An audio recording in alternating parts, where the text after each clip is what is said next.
None of us could ever really imagine what it would have been like on the beaches of Normandy and Omaha on D-Day all those years ago. It's June 6th today, until we saw, I think, the Steven Spielberg movie with Tom Hanks, Saving Private Ryan.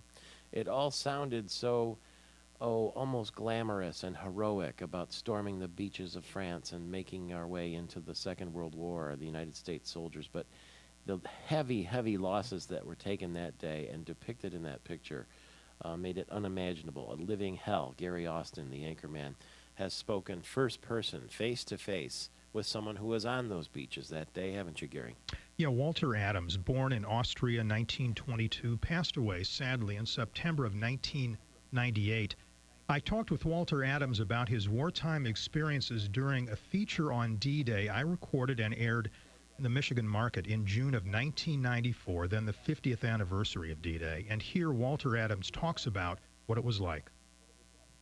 In reflecting on my wartime experience, I would say that discipline and training and merit account for 50% of survival, but 80% is a matter of luck. It is not merit, it is not a training, it is not discipline, it is luck. And every survivor, I think, carries a measure of guilt, of psychological guilt. Why did I survive, whereas the fellow next to me did not? And here Walter Adams talks about what it took to just stay alive and how close death always was on D-Day. Survival, it seems to me, was a matter of luck rather than of merit. At one point, I was talking to a buddy of mine, and I walked away, and 15 seconds later, a shell came in and blew him to Kingdom Come. And if I had been there 15 seconds later, I would have joined them. It was a blind battle. You never knew what was around the next corner. Walter Adams really had an amazing life, came to MSU in 1947, became a professor in 1956, earned the title Distinguished Professor in 1960. He wrote a number of books on economics, testified at congressional hearings. When MSU President John Hanna left in 1969, he was then asked by the trustees to serve as interim president, which he did April 1st, 1969. Walter Adams was sworn in as MSU's 13th president. Again, that was part of an interview I did with Walter Adams in 1994. Some of his comments about D-Day, he was there firsthand.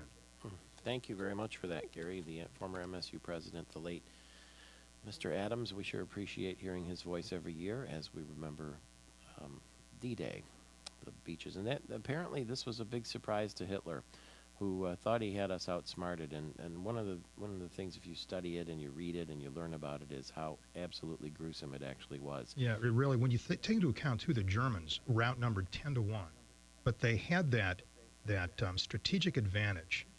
They had part of the West Wall built. That was a project by then high-ranking German general, Field Marshal Erwin Rommel. And fortunately, he was unable to finish the entire West Wall because 42, 43, and 44, the Germans were so preoccupied fighting the Russians on the other front, they couldn't spend the time that they were hoping to spend to try to get that West Wall completed. But many Germans thought, first of all, that the initial wave, the initial attack, was going to come at Pas-de-Calais. But again, the deception worked, and we landed at Normandy instead.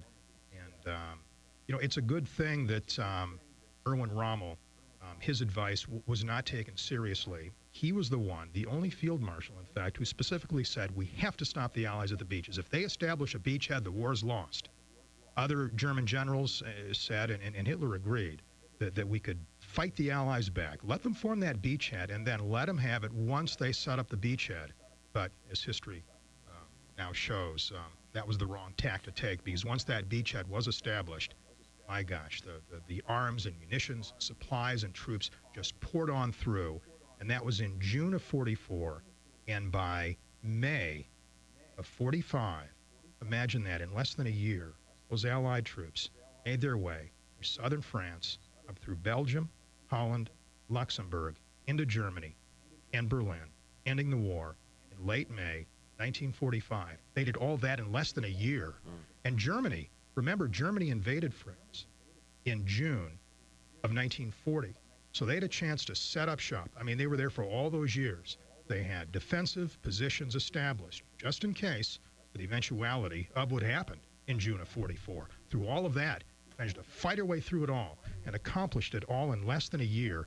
And hearing Walter Adams describe his wartime experience, imagine living through that and being a part of it. He was certainly a very historic time in not just U.S. history, but world history, too.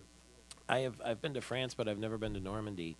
And I'm told when you go there, you look at these cliffs that the U.S. soldiers had to find their way up and scale up, and that it's astonishing. And the fact that, like you said, that the gun points that they had, the sort of fortress built into the cliffs where they had open shots at anyone coming up the beach, and they were outnumbered, but they had clear shots at everyone. And you say, stand there and imagine, could you do that? Well, the casualty rate in the first wave was extraordinary.